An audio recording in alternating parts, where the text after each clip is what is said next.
What is good, YouTube? It's your boy SK, aka You Better Play Dead, and we back with another reaction video. I want to go ahead and react to a video that showed up on my YouTube feed. It's called "Why White Rappers Can't Coexist in Hip Hop." It was posted by HipHopMadness.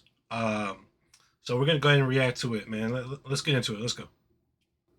If you're white in hip hop, you have to contribute to black culture in some sort of fashion. You can't come into this from the vessel of hip hop and use the clothes and the language and the music and then go off and start doing something. Are you talking about Post Malone? You know what? This is the thing is I remember when I first started, there was this whole like white rappers can't like white rappers. It's like this rule. Oh yeah, I promoted remember that rule? Mac Miller, man. R.I.P. Mac Miller. Huge Mac Miller fan here. I enjoy all of Mac Miller's work, from his old stuff to the stuff that came out more recently after his passing. But yeah, R.I.P. Mac Miller. Let's keep going. For 20 years. He's like, no. And it was true. It was kind of like when you know, it is how it was. But you get that shit's got to go. From the moment they entered the music industry, white rappers have always had to deal with animosity from the culture. Suddenly, the minority for the first time in their lives, Caucasian MCs have always been held to unrealistic standards by some who'll never accept them, while in other cases, their own attempts to make amends for succeeding in the game has always prevented them from being taken seriously long enough to establish themselves, make a significant impact, and leave behind a lasting legacy. From the days where Eminem was challenging everyone from Cage to Fred Durst and ICP, through to the modern day when Shady has taken issue with the likes of NF and Token, white rappers have always had a tendency to beef with each other. And that is crazy, man. I mean, it is true, though. I mean, white rappers have always come at each other, quite honestly. But yeah, that's wild. Recently, we've seen the cannibalistic tradition re-enter the news cycle, with MGK firing some strays at Jack Harlow.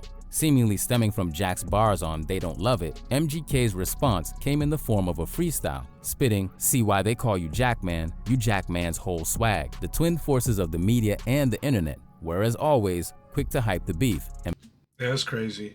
I mean, I don't know why MGK even took offense to what Jack said, but I mean, they're both very talented, quite honestly, but yeah, that's crazy. Before long, the issue was addressed during Jack's appearance on Rap Radar. But you did say you're the hardest white boy since Eminem, and then that's right. Certain people got in their feelings. Are you gonna clap back at him lyrically? How do you take it? I guess you just take it. I don't know. Everyone is entitled to their opinion, and that's another thing about like hip hop. Like everybody claims to be the best. You know what I mean? Like, but the fact that he put that he's the hardest white boy. I can see why MGK would take offense, but what if he was just saying, I'm the hardest rapper? Would he still have taken the same offense? I don't know. I feel great about what I said, and I feel great about the reaction. While Jack held this situation with his characteristic nonchalance, there's plenty of examples where that sort of questioning from a media figure would have been enough for a full feud, and if he did, then Jack would have fallen into a similar trap in which white rappers square off against one another. As up until this point, it seems like they're simply incapable of coexisting, or at the very least, haven't been granted permission to accept each other's presence in the game. And while we could go through and exhaustively list every single beef that's ever taken place between white artists and hip-hop, we're more interested in establishing why they happen so frequently and where the common threads lie. For starters, we have self-preservation and competitiveness. No other form of entertainment is so geared towards confrontationally asserting yourself quite like hip-hop. And given that white rappers are already burdened with the notion that they're guests within the genre, it's only natural that this idea of taking on anyone who might be hovering near your market share would be addressed. As a result, Russ is another beast, man. He goes hard as hell. I enjoy it. I enjoy Russ a lot. Yeah. He is definitely downplayed in the industry. He's a beast. verbal jabs such as those that MGK sent to Jack Harlow's direction have been a regular thing in white-on-white rap. And the more of them you add to the mix, the more volatile things get. Here, we have a track such as Dilated People's Ears Drum Pop remix, which simultaneously sparked two beefs. The story goes that it was a throwaway bar that was misinterpreted that led to his longtime feud with Eminem, with Everlast spitting, "Cock my hammer, spit a comet like Haley, I'll buck a 380 on ones that act shady. This was Damn. enough for Slim to assume that he was being sent for, and before long, he responded with venom on diss tracks like I Remember and Quitter. On I Remember, Eminem even goes as far as to admit that the two of them trying to exist within the same cramped space as white artists could have led to the friction, spitting, remember Sway and Tech when I came up and sat beside you? I started rhyming and you left the room and didn't say goodbye or nothing. Like you mad that someone else was white and tried to rhyme or something. Damn. According to Everlast, Eminem's wordplay, and he's such a he's the GOAT, man. That's why he's the GOAT. I mean, quite honestly, Eminem's wordplay is so crazy. the whole thing was actually miscommunication, and here we can see how the intensified spotlight of white rappers meant that Shady had no other option but to respond. I say something about Haley's comment at that. I didn't know his daughter's name was Haley, but he got very upset about that part. And then that got exposed that he knew so much about, or he was so upset that he thought I had said something about his daughter that I used that in the diss, the second diss. He was about to go to jail or something. And I said, I'll look in on your kid. I wouldn't have done that at this age as a parent. Right. Two daughters. I wouldn't. On Quitter, Eminem chose to expand his targets, opting for a scattergun approach, which also meant that he took aim at dilated peoples for giving Everlast a platform in the first place. In doing so, it meant that he inherited a beef with another white rapper and producer in Evidence. During a visit to the People's Party with Talib Kweli, Evidence was happy to explain that even though he'd met M before and everything had been cordial, they suddenly had no choice but to go to war. Getting dissed by Eminem in the prime of his career was not cool at all. The real Slim Shady was out. He was on over the top of the world. There was a coffee shop I used to go to in the morning, and the girl looked at me one day and just started laughing in my face. And she was like, "What are you gonna do?" That's what she told me. What can you do, man? Like, quite honestly, I mean, you go against him, he can destroy your career. You back down, how does that look? You know, so I mean, I can see where he was sitting, but that's crazy. Shady's power seemingly capable of destroying his career, Ev understood that taking M's provocations lying down wasn't an option. The resulting diss track, Searching for Bobby Fischer, saw him shade Eminem and divulge personal details that he'd gotten from someone he knew in Detroit. So I went back and wrote a rap against him, and whether you like it, don't like it, or anything in between, I got respect. Then he hit me again with another diss, and it wasn't that good. He didn't have much on me. Eventually, Paul and I are cool. Right. I seen Eminem backstage at a festival one time with Alchemist. You know, there was a little like, we're cool. I get played on Shade 4-5. Right. Nothing really happened. I got to get respect for not backing down to somebody who was Godzilla, and then that was it. Compelled to fight one another, even when the personal animosity was more imaginary than anything else, this is the same exact mentality that had MGK and G-Eazy jostling for image rights almost 2 decades later. Two rappers that resided in the same area, between getting play from the mainstream pop charts while generally getting respect from hip-hop diehards. MGK and G-Eazy had moved in similar circles for years with little to no issues. But that would all change with an unsavory Funk Flex freestyle from MGK, in which he rallied against G-Eazy for everything from stealing his look to allegedly sleeping with his one-time girlfriend, Halsey. Before long, MGK's first sparring match with a white rapper would soon be eclipsed by getting coaxed into the ring with Eminem. Whoever you thought won, Rap Devil and Killshot represent just another case of white MCs misinterpreting one another's behavior as something more antagonistic than it is and responding with venom. Let's be honest. Eminem won that beef. I mean, Killshot was just a different vibe. Like, people that really aren't even into hip hop like that, once they heard Killshot, they're like, damn, you know. So I mean, it was a different vibe for real.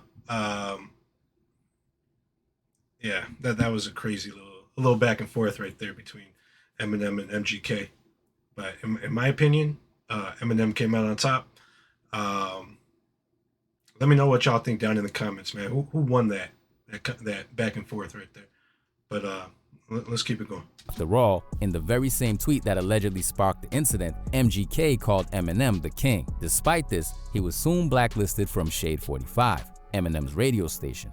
And well, the rest is history. With their perpetual conflict, the media has thoroughly enjoyed every moment of it. During a guest appearance on Howard Stern's show, Howard pointed out the striking similarities in their upbringings and backgrounds, suggesting that it was ironic for them to be feuding in the first place. I mean, was Eminem a hero to you? Yeah, for sure. The guy's a great rapper. Does it personally pain you that you have this feud with this guy? I'm like asleep in my tour bus. This guy drops an album with like 3 songs talking about me. I said what I said and respect the fight. That's it. The guy down the street has money. This fool has wealth beyond. I'm all about putting my arm around people. I'm not with like doing this to people. So I can't relate. The last thing I want to ever be is an angry legend. As much Man, respect that shit for real. He knows that Eminem is Eminem. You know what I mean? And even though he didn't back down, respect that shit. Quite honestly, nobody else really wants to go up against him. I mean, so I respect it for real. Much of an icon as Howard is in this field, he's clearly naive about hip-hop, as when it comes to white rappers, the shared experience of coming up in this game is actually the issue. Throughout history, white rappers who are on the come-up have a tendency to try to prove that they're in it for the right reasons, while saying that others are there to profit from the culture. Just like we often see, this too goes all the way back to Shady rallying against Vanilla Ice and Milkbone in 1999, as in a famous interview, he doubled down on dissing them, saying, I didn't just want to be thrown out there, you know what I mean? Like a Milkbone or like Vanilla Ice and just like try to start at the top or whatever. I want that foundation. I want the respect. I ain't in this for the money. I'm in it for the respect. I'm in it for like, just for somebody to come up and say, Eminem, you're dope. A now familiar move in the white rapper's playbook, a man who's always struggled to get his respect in the game, Russ is one man who took issue with how Post came into the game, believing that he used rap aesthetics as a springboard to fame. But as a white rapper always will in these situations, he used the example of Malone to depict how he was different from the other white rappers. And if you're white in hip hop, you have to contribute to black culture in some sort of fashion. Otherwise, you are simply repeating history by coming in to black culture, using that as a medium to steal and profit for self. You can't come into this from the vessel of hip hop and use the clothes and the language and the music and then go off and start doing something. Are you talking about Post Malone? I think that's a fair example. You come in with braids and golds to the point people are thinking you're mixed, and now you drink Bud Light and wear cowboy boots. You used it to propel yourself to the forefront, and then you reverted back to who you really were. I feel like I could see that. I mean, it's messed up in a way, but I mean, he did use it as a springboard, quite honestly. But honestly, with Post Malone, if Post Malone was to come into the industry doing what he does now, he would have still been very successful. That might have been either a springboard or the record label trying to get him to do it, stuff like that. But I mean, it is what it is. But Post Malone still would have been very successful regardless, in my opinion. I do hip hop justice. I don't make a mockery of it. I don't portray any negative stereotypes. I don't feed into it.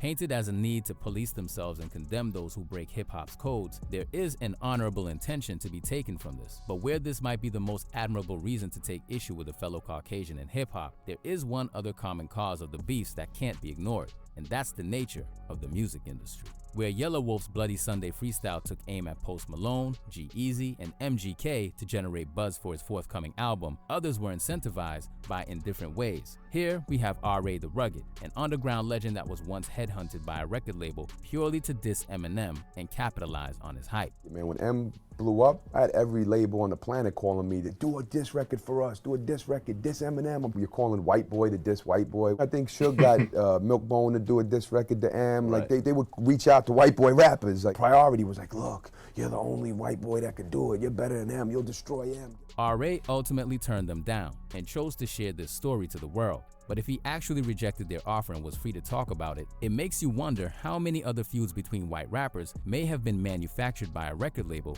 getting in their ear. Alongside the major labels understanding the potential revenue from white-on-white beef, others have witnessed the media try to drive a wedge between them by pitting otherwise cordial MCs against each other. Unfortunately, this isn't a half-baked theory and was actually epitomized during a conversation between Mac Miller and Hot 97's Ebro. You know, people always, oh, what do you think about Macklemore? Because he's killing it now. I'm like, nah, he's killing it. Yeah, that's good. awesome. And he's a good dude, too. That's fine. Two things I'd like to do. One, Macklemore. I don't know him right? And I'm cool with Ack Iller right now. You're going against everything that he just said. We don't have to say Macklemore to like Mac Miller. Right. It can just be cool. Yeah, it it's can fine. just be cool. There's no Because issue. I'm gonna tell you right now, there's plenty of beef between black rappers. I need white rapper beef. Oh, but since white rappers were traditionally the minority in hip hop, they had the most beef. It was like quiet, like sincere. No, I just don't want him to win because I am the white rapper. There's only so many white there can rappers.